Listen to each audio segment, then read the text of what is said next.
Kalau jadi paruh waktu, bisa nggak jadi penuh waktu? Ya,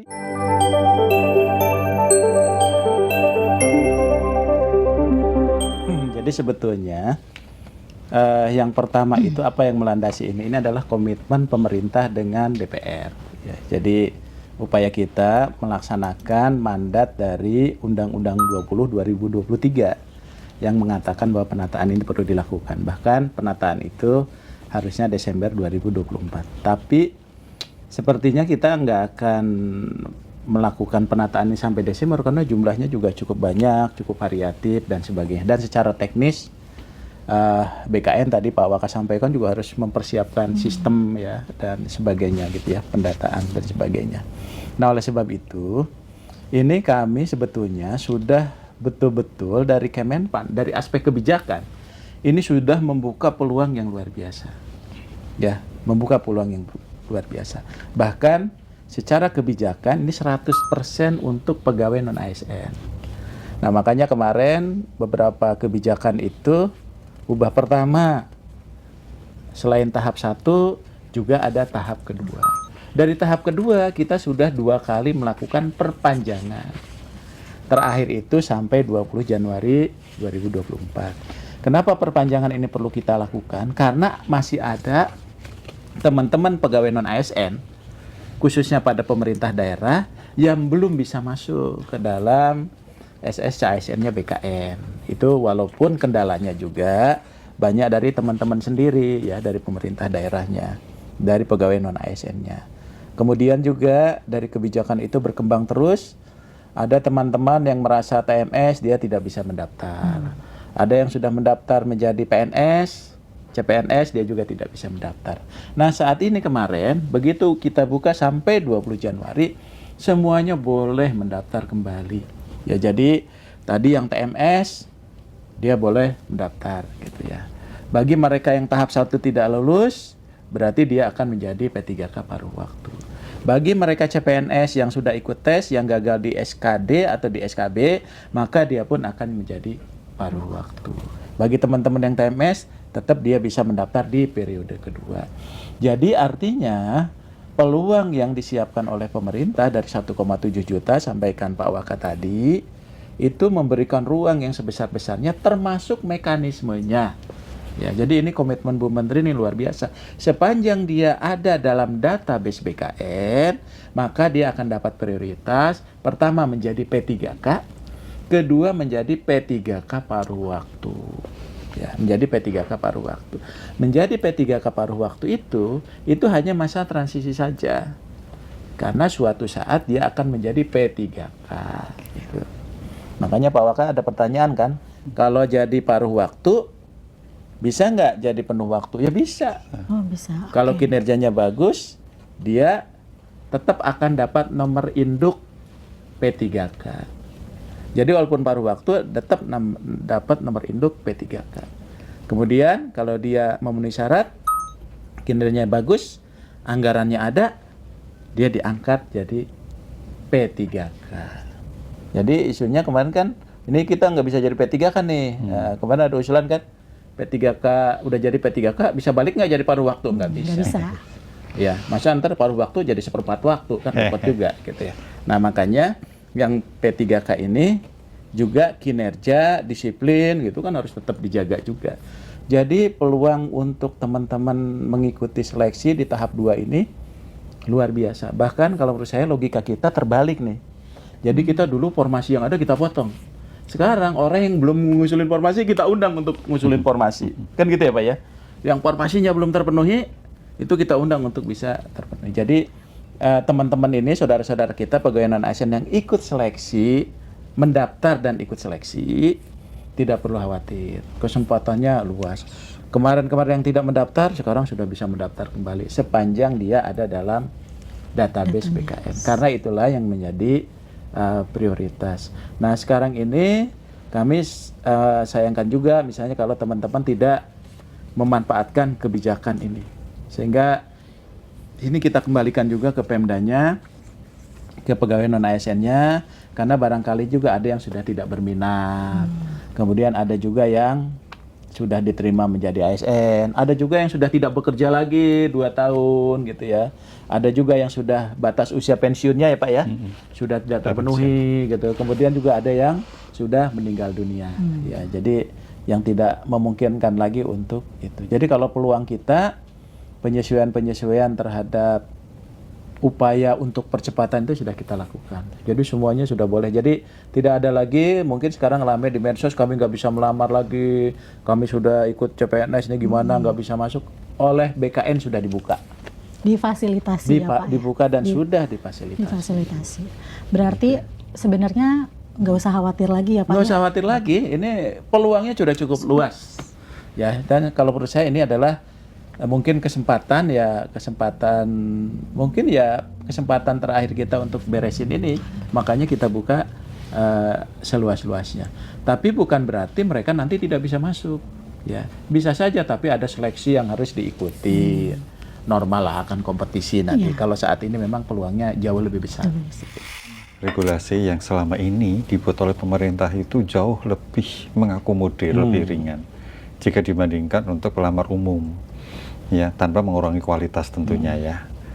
Sehingga ya kalau misalnya saat ini PR kita ada 1,7 ya, harapannya sesuai dengan arahan Presiden waktu itu ya segera diselesaikan. Memang kendala utama itu, mohon maaf, itu instansi memang karena keterbatasan anggaran ya. Di mana mereka sebetulnya juga selama ini sudah mengangkat tenaga honorer itu dan menggaji.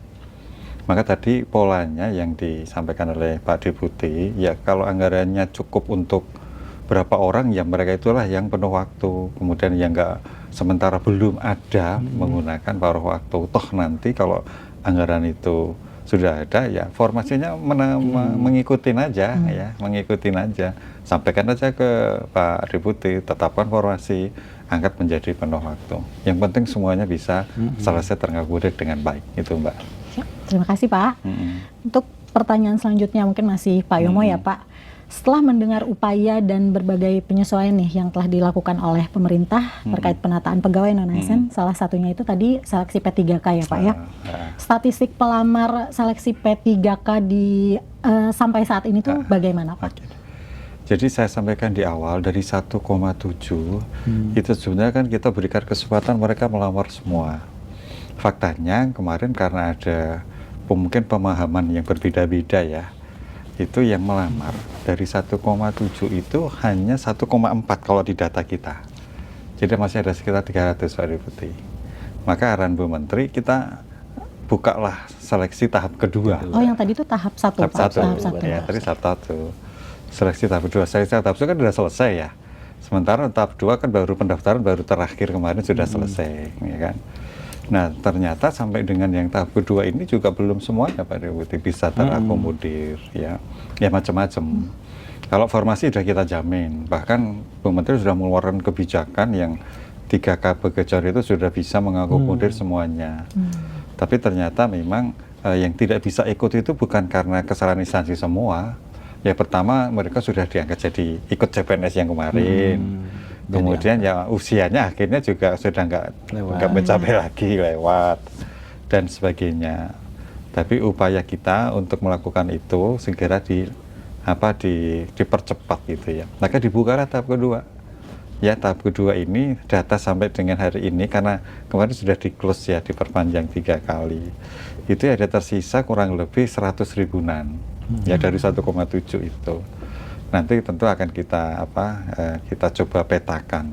Tapi biasanya yang kita pahami sisanya itu memang saya sampaikan tadi, sebagian besar memang ingin diangkat menjadi P3K ya. Nah, kita juga ingin berupaya kepada pemerintah, pada para instansi, mohon maaf itu untuk segera selalu melakukan seleksi administrasi yang tahap kedua ini. Ya, karena apa? Kalau itu lambat ya nanti pengangkatannya lambat lagi. Jadwal sudah dibuat oleh BKN. Yang pasti ya upaya pemerintah itu sudah optimal sekali, sudah bagus sekali. Kita sudah berkomitmen dengan anggota Komisi 2 untuk menyelesaikan penataan di akhir Desember, tapi karena lewat tetap itu harus kita selesaikan. Itu Mbak. Oke Bapak, berarti tadi yang tahap 2 itu sudah selesai di 20 Januari 20 kemarin ya Pak? Januari. Untuk kemarin pendaftarannya. Pendaftarannya sudah Oke. selesai. Nah, Lalu tahap selanjutnya itu apa Pak? Oke. Jadi sebetulnya kita awalnya itu ditutup di 31 Desember 2024. Iya, Waduh, iya. ternyata masih banyak yang belum. Ketika itu saya masih PLT kepala ya, saya perpanjang lagi sampai tanggal 7 Januari. Perpanjang lagi sampai 15, perpanjang lagi sampai 20. Nah, jadi perpanjangan 3 kali. Nah, akhirnya kita sudah putuskan, udahlah sampai tanggal 20 Januari kita close ya. Ya, setelah kita close yang tadi, ternyata memang masih ada sisa ya, ada sisa itu kita berharap memang karena tidak memenuhi syarat atau karena alasan yang lainnya, bukan karena kesalahan dari pemerintah maupun instansi ya. Nah, nanti setelah itu BKN sudah buat jadwal Mbak, jadwal ya. Tahapan selanjutnya adalah seleksi administrasi yang dilakukan oleh instansi juga ya. Tapi untuk yang di dalam database memang ya kita upayakan instansi itu ya meliput, karena seleksi administrasi itu kan sebenarnya diatur dalam regulasi ya. Tapi kita tidak seketat yang berlaku untuk yang umum. Kalau dia sudah daftar aja karena komitmen dan amanat di undang-undang ya kita akomodir untuk diangkat gitu loh. Jadi kita tidak terlalu mempermasalahkan. Kita bisa menyesuaikan. Kalau formasinya kok nggak ada gitu ya, Penpan sudah membuat formasi tampungan 4. Pokoknya sapu jagat masuk dulu. Ini bukti komitmen kita. Nanti disesuaikan ketika dia sudah diangkat. Nah, setelah sesi administrasi selesai, nanti akan dilakukan seleksi P3K. Dan ini mudah lagi. Kalau PNS kan ada SKD, SKB, ada macam ini sekali aja lah. Nah, itu direncanakan di Maret. setelah bukan Pak, Maret, karena April, masih masih puasa. Oh, yang puasa ya. Kami sudah izin ke Bu Menteri, mohon izin Mundur kalau lagi ya. untuk Maret kami mungkin menjadi Karena lebaran pas lebaran juga ya. Instansi juga belum siap karena sekarang juga masih mengurusin untuk pemberkasan CPNS ya. Kita kan sudah mulai. Maka 2 minggu setelah lebaran. Moga-moga bisa dipercepat. Yang pasti ini sangat tergantung dari seleksi administrasi instansi. Maka kami dalam forum ini memohon kepada instansi tolong untuk mempercepat seleksi administrasi karena sudah tanggal 20 kemarin ditutup ya. Nah, supaya nanti untuk yang bulan Ramadan mulai 1 Maret dari Februari sampai Maret itu konsentrasi dulu di CPNS ya. Karena CPNS kan juga harus diselesaikan juga. Kita punya jadwal juga. Dari Februari itu pengusulan NIP ke BKN. Maka bisa kita harapkan saat PMT 1 Maret itu CPNS sudah bisa diangkat. Nah, setelah itu selesai, ya kita konsen lagi untuk seleksi yang P3K. Jadi ini memang tidak berhenti terus, tapi ya nggak apa-apa. Karena ini komitmen pemerintah untuk menyelesaikan semuanya, amat regulasi, insya Allah kita laksanakan dengan sebaik-baiknya. Itu Pak.